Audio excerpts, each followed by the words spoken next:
Konflik besar meletus di Timur Tengah setelah Amerika Serikat dan Israel menyerang Iran. Situasi memanas setelah pemimpin tertinggi Iran Ayatollah Ali Khamenei terbunuh dalam serangan.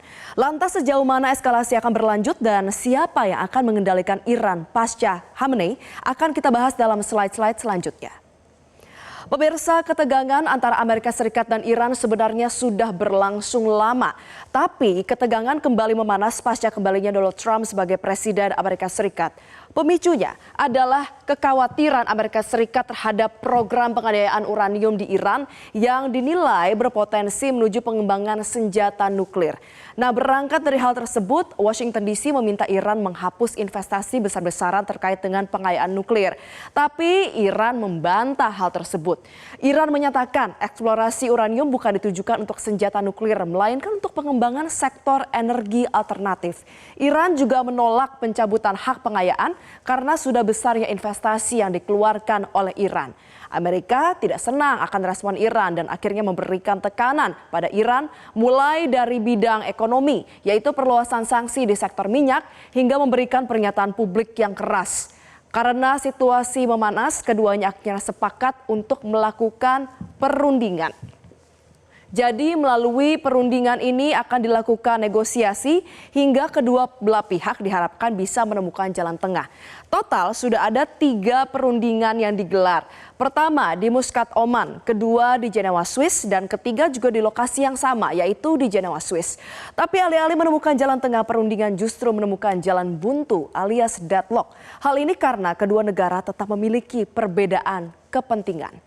Di tengah perundingan, Amerika Serikat juga mengerahkan militernya ke Timur Tengah. Bahkan pengerahan militer ini diyakini sebagai pengerahan militer yang terbesar di Amerika Serikat di Timur Tengah sejak invasi Irak pada tahun 2003. Lantas apa saja yang dikerahkan oleh Amerika? Pertama ada kapal induk yaitu USS Abraham Lincoln, kemudian kapal induk USS Gerald R. Ford, jet tempur, pesawat perang tercanggih, serta persenjataan lainnya. Pengerahan militer menjadi sinyal perang yang tidak mungkin terhindarkan. Kita beralih ke slide selanjutnya. Dan benar saja pemirsa, pada hari Sabtu tanggal 28 Februari lalu Amerika Serikat bersama dengan Israel bersama-sama menyerang Iran. Sejumlah ledakan pertama kali terdengar di ibu kota Iran, Tehran. Serangan dikonfirmasi langsung oleh Presiden Donald Trump dan juga Perdana Menteri Israel Benjamin Netanyahu. Trump menyebut serangan sebagai langkah defensif untuk melindungi kepentingan nasional Amerika Serikat. Sementara Netanyahu menyatakan serangan dilancarkan untuk menghilangkan ancaman eksistensial. Pasca diserang, jumlah korban tewas hingga bangunan yang rusak di Iran terus bermunculan. Iran tidak tinggal diam. Iran langsung membalas serangan dengan menargetkan Israel dan juga pangkalan militer Amerika Serikat. Selain memakan korban, serangan Amerika Serikat ini juga berdampak pada penutupan ruang udara di Timur Tengah. Ruang udara ditutup untuk mencegah risiko keselamatan penerbangan sipil di tengah potensi serangan rudal, drone atau salah identifikasi militer. Penutupan juga memberikan ruang bagi operasi militer dan respons pertahanan udara negara kawasan agar tidak mengganggu lalu lintas penerbangan komersil. Nah, pemirsa, salah satu dampak dari perang yang paling signifikan adalah penutupan dari Selat Hormuz. Selat Hormuz ini resmi ditutup oleh pemerintah Iran sejak kemarin. Penutupan dari Selat Hormuz merupakan langkah drastis yang bisa mengancam stabilitas ekonomi global karena sekitar 20% konsumsi minyak dunia serta 80% ekspor minyak Asia melewati selat ini sehingga penutupannya memicu kekhawatiran akan gangguan pasokan energi internasional secara masif. Nah, ini adalah slide yang benar pemirsa, di mana puncak dari serangan Amerika Serikat dan Israel terhadap Iran adalah membuat pemimpin tertinggi Iran Ayatollah Ali Khamenei terbunuh. Kita sama-sama lihat di slide sebelumnya, di mana hal ini dikonfirmasi oleh Iran, Amerika, dan juga Israel, di mana Ayatollah ini terbunuh di kantornya bersama dengan 7 petinggi Iran lainnya pada hari Sabtu 28 Februari dini hari waktu setempat. Nah, selain Khamenei, 7 pemimpin tertinggi Iran lainnya turut menjadi korban serangan Amerika Serikat dan juga Israel. Di antaranya adalah Komandan IRGC Mayor Jenderal Muhammad Pakpor, Sekretaris Dewan Pertahanan Iran Ali Shamkhani, Menteri Pertahanan Iran Jenderal Aziz Nasirzadeh, kemudian juga ada sejumlah pejabat lainnya. Total ada 7 pejabat Iran yang terbunuh dalam serangan tersebut. Nah, pasca terbunuhnya Ayatollah Ali Khamenei ini akhirnya otoritas Iran secara resmi menetapkan masa berkabung selama 40 hari dan 7 hari libur nasional. Dan setelah pengumuman terbunuhnya Khamenei, Iran menyatakan akan balas dendam, di mana IRGC langsung memulai operasi ofensif yang paling intens dan juga dahsyat dalam sejarah. Tidak hanya IRGC saja, pemerintah di Teheran juga mengumumkan pembalasan serupa. Kini operasi balas dendam telah dimulai dan sejauh ini sudah ada 27 pangkalan Amerika Serikat, pangkalan udara Tel Nov Israel, markas komando tentara Israel di Hakiria Tel Aviv, dan kompleks industri pertahanan besar Israel yang diserang oleh Iran sebagai serangan balasan. Tentu yang menjadi pertanyaan adalah siapa sosok yang akan menggantikan Ayatollah Ali Khamenei. Ini sudah ada 5 sosok pemirsa yang disebutkan sebagai 5 calon kuat. Tapi sebelum kita membahas kandidat terkuat, pemirsa perlu tahu bahwa saat ini Iran tengah membentuk Dewan Masa Transisi.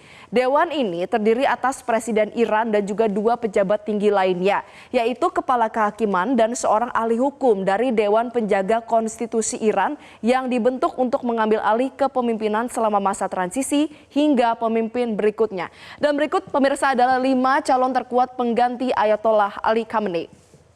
Yang pertama adalah Mojtaba Khamenei. Ia adalah putra kedua Ali Khamenei yang disebut sebagai figur yang memiliki pengaruh kuat di balik layar. Mojtaba ini memiliki kedekatan erat dengan IRGC dan Bilisi Basij yang merupakan 2 institusi keamanan paling berpengaruh dalam struktur kekuasaan Iran. Meski demikian, peluang Mojtaba tidak sepenuhnya mulus. Karena kalau kita melihat tradisi suksesi dari ayah ke anak ini cenderung dipandang negatif dalam struktur ulama Syiah. Selain itu, status Mojtaba yang bukan ulama berpangkat tinggi dan tidak memegang jabatan resmi dalam pemerintahan, kemudian juga ia pernah dijatuhi sanksi oleh Amerika Serikat pada tahun 2019 dinilai menjadi hambatan. Sosok kedua pemirsa adalah Hassan Khomeini. Ia akrab disapa sebagai Arafi, di mana Arafi dikenal sebagai ulama yang mapan dengan rekam jejak panjang di lembaga pemerintahan. Ia menjabat sebagai wakil ketua majelis ahli dan pernah menjadi anggota Dewan Garda yang bertugas menyaring kandidat pemilu dan juga legislasi parlemen. Arafi berada dalam posisi strategis dan memiliki kemampuan administratif yang baik. Meski demikian, ia tidak dikenal sebagai figur politik kelas berat dan tidak memiliki kedekatan yang kuat dengan IRGC. Nah, calon kuat yang ketiga adalah Mohammad Mehdi Mirbagheri. Nah, Mohammad Mirbagheri ini adalah ulama garis keras yang mewakili sayap paling konservatif dalam struktur ulama Iran. Sikapnya sangat anti barat sehingga pandangan ideologis yang keras membuatnya dipandang sebagai kandidat yang dapat mempertahankan garis konfrontatif Iran terhadap barat. Tapi di sisi lain juga berpotensi memperdalam isolasi internasional bagi Iran. Yang keempat adalah Hassan Khomeini. Nah, jadi pemirsa, Hassan Khomeini ini adalah cucu pendiri Republik Islam Iran Ayatollah Ruhollah Khomeini, sehingga memang memiliki legitimasi simbolik yang kuat dari sisi sejarah revolusi.